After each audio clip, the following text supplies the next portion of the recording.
তো চলুন, খিচুড়ি তো অনেক খেয়েছেন, কিন্তু আজকের খিচুড়িটা আপনাদের চিন্তাধারাটাকেই চেঞ্জ করে দেবে যে খিচুড়িও এরকম হতে পারে। তো আজকালকার দিনে অনেক রকমের খিচুড়ি বেরিয়ে গেছে, মাটন দিয়ে, চিকেন দিয়ে, মাছ দিয়ে, যাই হোক। তো আমি এটা নিরামিষই বানাচ্ছি, বাট এখানে পেঁয়াজ রসুন আমি অ্যাড করছি। তোমরা চাইলে নাও করতে পারো, কিন্তু হ্যাঁ অবশ্যই করো, কারণ এতেই কিন্তু টেস্টটা অন্যরকম আসছে। তো প্রথমেই আমি এখানে ঝটপট করে বানাবো, তাড়াতাড়ি করে এই খিচুড়িটা একদম তোমাদের 20 মিনিট 25 মিনিটের মধ্যে হয়ে যাবে। তাই জন্য আমি প্রথমেই পেঁয়াজ আর কাঁচা লঙ্কা আর সামান্য রসুন কুচি ভালো করে ভেজে নিয়েছি। হালকা করে ভাজার পরে আমি আলুগুলো দিয়ে দিচ্ছি। এবার সবগুলো ভালো করে তোমরা একটু ভাজা ভাজা করে নেবে। এবার সামান্য এখানে আমি ইউজ করেছি হচ্ছে গোবিন্দভোগ চাল, আর ডাল, মুসুর ডাল, আর হচ্ছে মুগ ডাল, আর ছোলার ডাল অল্প।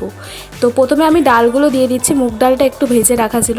মুগ ডাল আর মুসুর ডাল সমান সমান নিয়েছি, আর ছোলার ডাল কিন্তু 1 মুঠো নিয়েছি।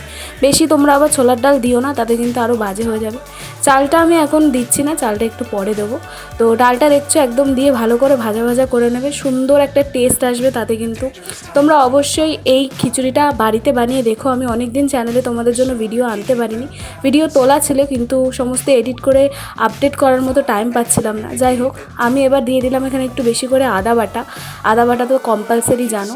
আদা বাটাটা দেওয়ার পরেই তোমরা চালটা দিয়ে দেবে, ঠিক আছে? চালটা তোমরা একটু ভিজিয়ে রাখতে পারো, তাহলে টেস্টটা ভালো আসবে আর তাড়াতাড়ি হয়ে যাবে খিচুড়িটা। 20 মিনিটের মধ্যে এত সুস্বাদু খিচুড়ি তোমরা মানে আশা করতে পারবে না। তোমরা শুধুই খেয়ে ফেলবে, কোনো কিছু লাগবে না। পাঁপড় ভাজা রাখতে পারো, নাও রাখতে পারো। তো আরেকটা কথা বলে দিই, তোমরা চ্যানেলে যারা আমার ডেলি ভিডিওগুলো দেখো আর কমেন্ট করো, তোমাদের প্রত্যেকের কমেন্টের উত্তরও কিন্তু আমি আমার শর্টস ভিডিওগুলোতে দিই। তো শর্ট ভিডিওগুলোতে যদি তোমরা শাউট আউট পেতে চাও, তাহলে কিন্তু কমেন্টে একবার বলে দেবে যে প্লিজ দিদি শাউট আউট, বা তোমাদের ভালো ভালো কমেন্টগুলো থাকলে আমি নিজেই শাউট আউট দিই। যাই হোক, তো আমি নুন, হলুদ গুঁড়ো আর লঙ্কা গুঁড়ো দিয়ে দিয়েছি। আর এবার একটু আমি জল দিয়ে দিচ্ছি। জল তোমরা পরিমাণ মতো দেবে। আমার যেমনি জলের আন্দাজটা মোটামুটি থাকে, তাই আমি প্রথমে একটু বেশি করে দিয়ে দিই, তারপর যদি লাগে আমি কিন্তু আবার দিই, কিন্তু সেটা গরম জল। তো তোমরা এটা জল নিয়ে অত চিন্তা করার দরকার নেই, এমনি সব ডুবিয়ে দেবে, ভাসিয়ে দেবে, কোনো ব্যাপার নেই। তো আমি এটাকে একদম ভালো করে, দেখতেই পাচ্ছ জল অনেকটাই দিয়েছি। আর তারপরে আমি এটা 15 মিনিট মতো ফুটেছে। 15 মিনিট ফোটার পরে এই অবস্থা হয়ে গেছে খিচুড়িটা, সব দেখছো গলে একদম হয়ে গেছে। এই নাড়াচাড়া করার পরেও আমি কিন্তু ভালোই মতো আরও 5-10 মিনিট গলিয়ে নিয়েছিলাম।